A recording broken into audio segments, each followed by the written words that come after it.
Okay. A little laugh at my pain kind of A thing. little laughing at the pain. Like, get this going. Oh, this pain is crazy.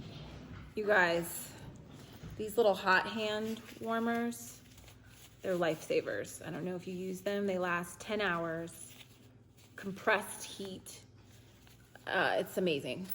But anyway, hi. Okay. This episode is a really serious episode that I'm going to be sharing with you guys today. And I don't want to get emotional about it, but I realized for the first time how many of us struggling with chronic illnesses have to fight to advocate for ourselves and even fight for our lives. I was misprescribed a very high dose of medicine to help my trigeminal neuralgia pain, and I wound up in the hospital, unable to breathe. And this episode just kind of details that experience, from my Apple Watch calling an EMT for me, to being turned away from a hospital, to being admitted to a hospital where none of my doctors were at, to not hearing from any of my doctors for over 17 hours while in immense pain. So I hope that this episode is something that you can learn from, find some strength from, and just remember to keep fighting for yourself. Never stop speaking up, and I'm fighting for you too. Thanks.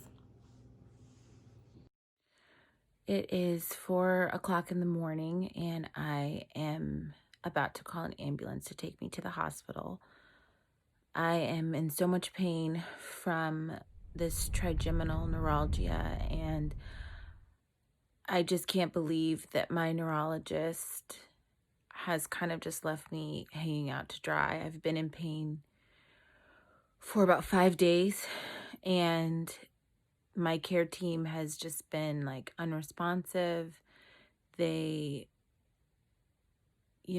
just haven't taken this seriously. And I've read so much from you guys about having to advocate and fight for getting proper care. And I always felt so bad reading it, but couldn't really relate, didn't really know, how that felt. I really felt like, anytime I had an issue, my care team was there, pretty quickly.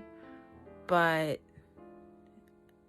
I really haven't had anything super serious, happen to me. And this is just eye-opening that, I've just been screaming and crying. For those of you that have had this pain is,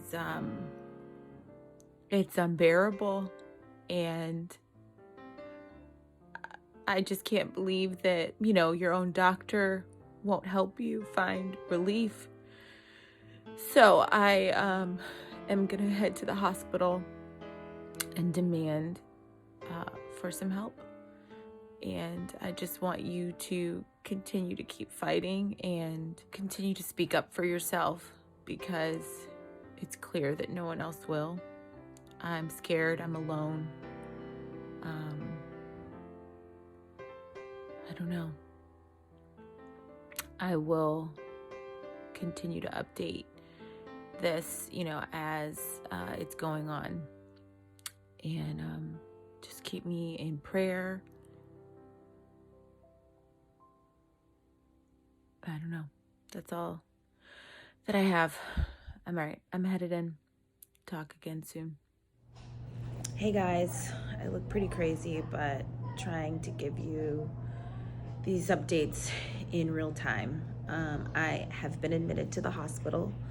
Turns out I was going through just like a really mild case of respiratory failure as a result of too many meds. The dosage was just a little bit too high. And so I really want to talk to you guys about making sure that you're having conversations with your pharmacist, not just your neurologist or primary care physician, about all of the drugs that you're taking and what those drug interactions are. To give you some specific kind of like background, and I'm gonna have this all on a slide, this next slide for you, so that you can see what I was being prescribed for trigeminal neuralgia. If any of you are experiencing this, it is a nerve pain that shoots. There's 3 branches of your face that the trigeminal nerve affects, which is why it's called tri. So you have some pain here, possibly shooting pain from your ear to this area, as well as down to your jawline. A lot of folks think sometimes it's a dental infection, but it's not. It's happens a lot with people with MS. You either are experiencing a flare where maybe there's a new lesion that has appeared or is inflamed, or as also a result of your MS symptoms, a blood vessel kind of gets enlarged and compresses on that nerve to cause the pain. So my MRI results came back that it's a blood vessel that is pressing on the nerve, which makes it excruciatingly more painful. If you were to Google this, you would see that it is considered to be the most severe pain in medical kind of like history in the practice of medicine. So if you are watching this and you have a friend or a loved one that is going through this, know that they are not being dramatic and that this pain is real. Just try to empathize with what they are saying, they're experiencing. And if you are going through this yourself, I'm so very sorry. My heart is breaking with what I'm going through, and I just can't imagine that so many of us are experiencing this. And what's worse is, I'm hearing a lot of feedback on my Instagram, because I've been posting this in real time, that so many of you are not being heard. And I experienced that for the first time with this situation. My neurologist, when I went in on Monday, really just kind of was like, you might just have to deal with this, and like maybe we'll try these drugs. And she prescribed this amount and kind of warned me about the side effects, but like I just felt like there just wasn't enough steps and time taken and thought in this appointment that I had, which she did squeeze me in kind of like last minute. But I wound up in the hospital in the emergency room, not at Cedars-Sinai where I normally go, because which is crazy.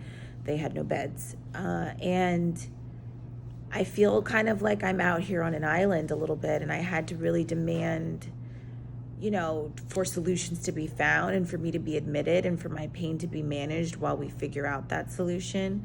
I was fortunate enough to have the opportunity to go to Boston and meet with one of the Harvard neurological team folks. And so I reached out to them and, got some great feedback and advice on what to share with the doctors here. So I'm feeling hopeful about what my next steps, are going to be. But it was a journey of me demanding to be heard and to be helped, and which is why I'm now here in the hospital. So back to what I was originally saying about what treatment options are for trigeminal neuralgia. Right now, there is a newer drug called carbazepine, also known as Trileptal. It has a lot fewer side effects than carbazepine, which is what has been the first kind of like line of defense. With TN is the acronym that they're using for this. And I started with 150 milligrams twice a day with no relief. It was up to 300 milligrams twice a day. And then most recently, it was increased to 600 milligrams at the beginning of the day, 900 milligrams at the end of the day, and then move on to 900 milligrams twice a day after 3 days.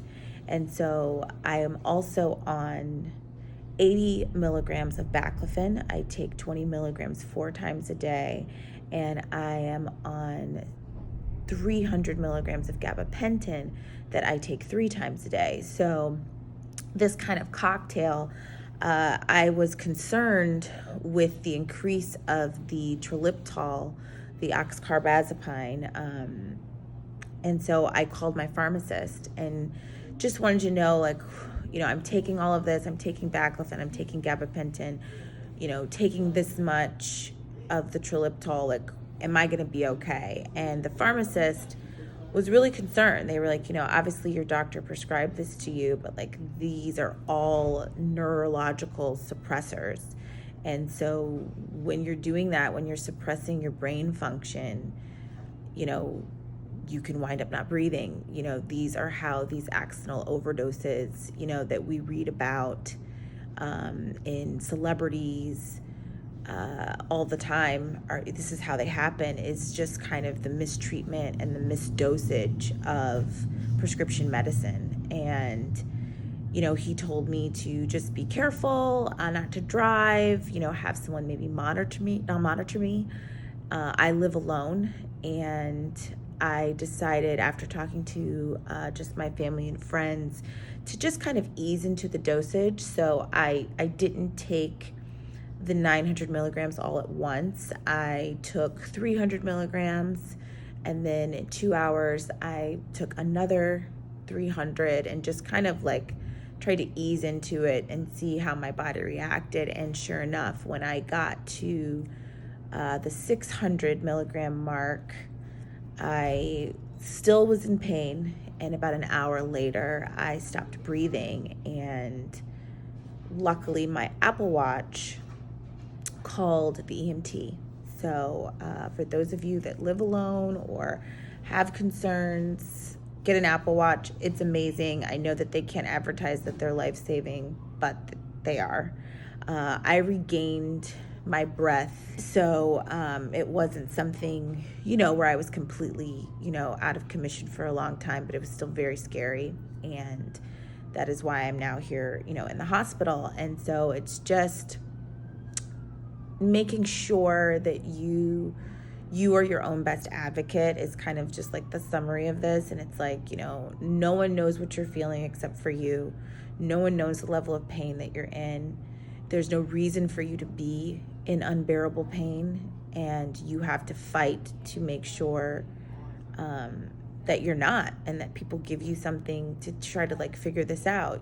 My doctor doesn't believe in prescribing, kind of like opioids or narcotics and things that can, add to this opioid crisis that, we're all reading about. But it's like, until we can figure out how to treat this pain in a healthy way, under monitored supervision, I'm on morphine, which is at least giving my pain to like a 5. So it's totally understandable that like no one wants to prescribe over the counter, opioids to their patients. We are in so much pain. It's very easy to fall into an addictive pattern where you're kind of, chasing this feeling of no pain. So I completely understand that. And it's a very serious, crisis that it's happening in America right now. And so you have to be very careful.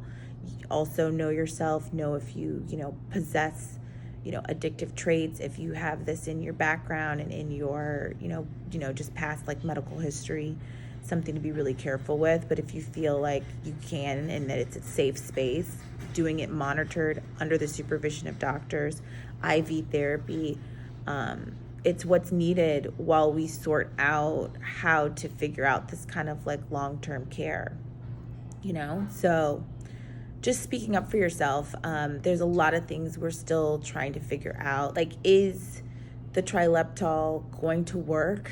I had a conversation about it not working. I'm going to talk to a pain management specialist, and the alternative, or kind of like the step that creates kind of like long-term relief that doesn't have you, on medicine. I'm looking at my notes now. It's called a microvascular decompression surgery.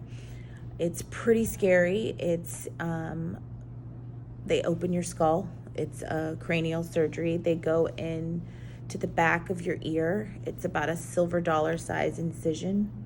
They open up your skull and take a kind of like a microscope and go in and kind of move the blood vessel and put a sponge there so that it won't go back onto the nerve. You're usually in the hospital for about 2 or 3 days is what I have read, and I will also put up this information so that you can see it. And the recovery is about 4 to 6 weeks, but you do go home after about 3 days, and you can work. You're not really able to exercise. They ask you to do like walking. They encourage that. But you do get to go home pretty soon, and it's about a 92% success rate. They've followed patients 10 years later, and that dropped down to about 87% of people that like had no pain. And so it's kind of like the most invasive, but what seems to be the most successful. There's another option where you can do like a lesion kind of like burning situation, which a lot of people do, I think, that have like back pain. I know that older patients do it when they don't want to do surgery. I know that my grandmother has done it. Her sister has done it. They're in their late 80s, where you're kind of burning off the nerve so that you're not, those triggers, you're not getting that sensory happening. But the issue with that, because this is your face, is you can wind up with facial numbness, flagging, so there's just and it's a short-term fix. It's not something that lasts very long. As most of you know, if you have any friends or family, or if you yourself have any back problems, that treatment is definitely more short-term and something that you kind of have to go back and continue doing. So the surgery of the microvascular decompression is seeming to be the most effective, but it is the most invasive. I think it's very scary.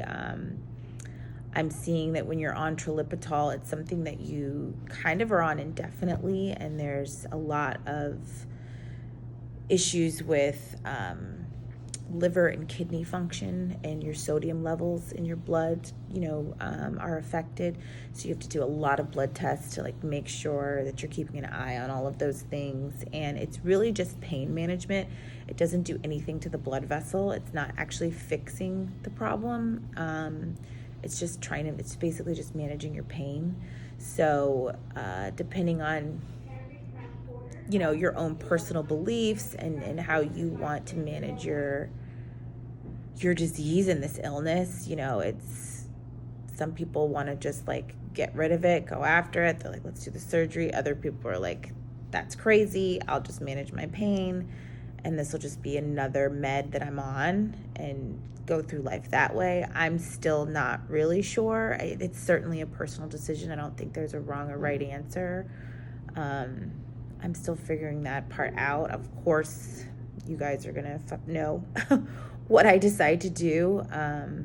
I'm gonna meet with a few more doctors, see if I can even be on this trilipital without having these respiratory issues, and hopefully go home soon. I've been here just for a day. This was my first night. Last night was my first night. Hopefully I can go home in a couple days, and I will continue to keep you guys updated. Thanks for your prayers. MS strong. Keep fighting.